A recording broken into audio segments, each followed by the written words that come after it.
Masih di dunia kita dan kita masih di kawasan Georgetown shopping. Tapi ngomong-ngomong, kamu masih mau jadi model nggak, Vici? Oh masih dong, tentunya dari tadi kita udah latihan jalan, udah sampai pose, tangannya udah begini-begini.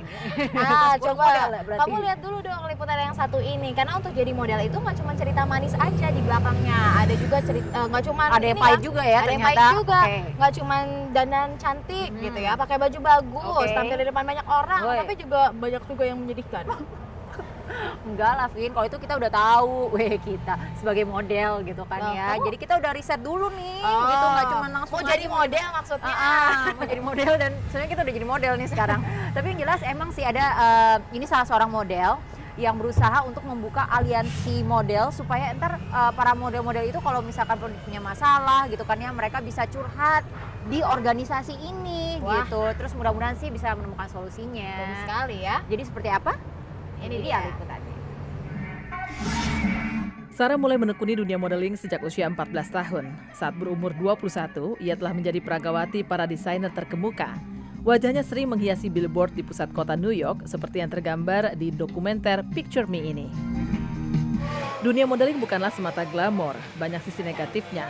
Setelah mengambil kuliah organisasi politik di Columbia University, Sarah tergerak membentuk organisasi aliansi model. Despite the glamorous facade of the industry, the reality for working model can be anything but. Bersamaan dengan berlangsungnya Spring Fashion Week di New York, Sarah meluncurkan Model Alliance. We're working to create a more professional and respectful work environment backstage at New York Fashion Week. We've drafted a model's bill of rights. We're also creating a way for models to confidentially report abusive behavior. Karena model termasuk kategori karyawan kontrak, bukan pegawai tetap, maka banyak jaminan dan aturan perlindungan karyawan yang tidak dapat diterapkan. Misalnya, batas minimum usia pekerja. Some people might roll their eyes and say, why would models need to organize? They might think the fashion industry is sort of a frivolous business. The fact is, modeling is a job like any other, and we deserve rights and protections like any other worker. Umumnya model mulai berkarir sejak awal mereka remaja, harus berpisah dari keluarga, bahkan negara asal. Kerja mereka bahkan sering tak dihargai dengan uang, dibayar dengan baju. Banyak model yang berhutang pada agen karena upah yang diterima tak setara dengan nilai kontrak. Pelanggaran seksual merupakan isu besar yang sering tak ada penyelesaiannya. The lucrative careers of high-profile supermodels like Giselle and Kate Moss, I think, misrepresent the reality for most working models who are often very young from Eastern Europe, Brazil. Often English is not their first language, and they are very vulnerable. Agen Sarah, Merlin Agency, termasuk salah satu pendukung Model Alliance.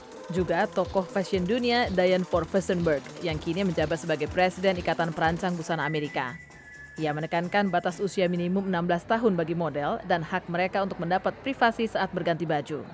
Namun saat dikonfirmasi VOA, sejumlah agen menolak untuk memberi pernyataan tentang apakah mereka menerapkan peraturan tersebut. Menurut Sarah, Model Alliance bukanlah serikat, tetapi lewat organisasi ini, ia berharap bisa menekan industri fashion untuk memberikan perlakuan yang lebih layak dan jaminan terhadap hak-hak model di Amerika. Dari New York, tim VOA.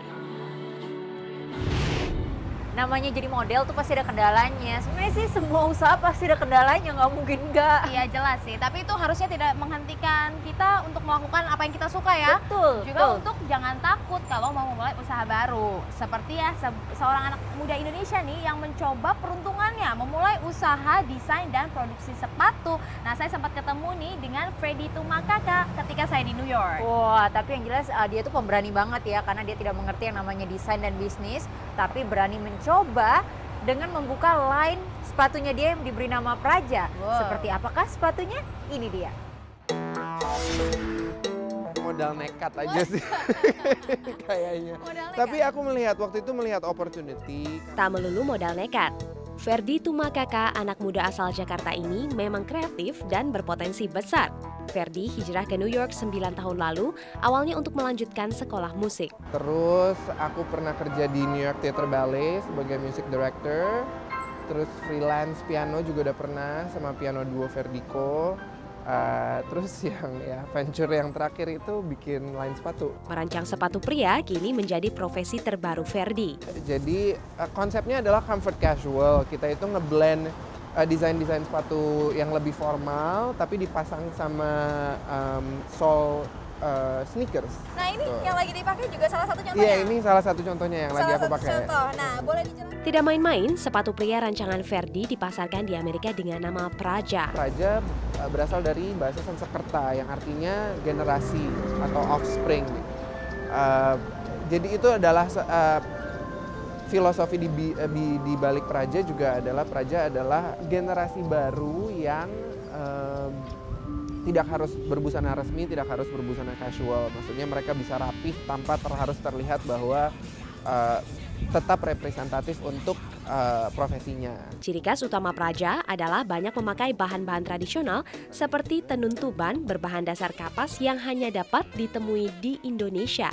Walaupun menghadapi kendala perbedaan waktu dan jarak, Ferdi dan dua partner kreatifnya juga memproduksi Praja di Indonesia. Sayang sekali kayaknya sebenarnya kalau misalnya selama ini Indonesia cuma dikenal sebagai negara yang tenaga kerja murah sehingga orang-orang semua manufacture di sana. Padahal kreativitas dan sumber daya di Indonesia itu pun sudah bagus sekali dan bisa bersaing dengan produk-produk luar gitu. Jadi di bidang apapun itu aku bilang bagus sekali kalau misalnya orang-orang mau memajukan nama Indonesia.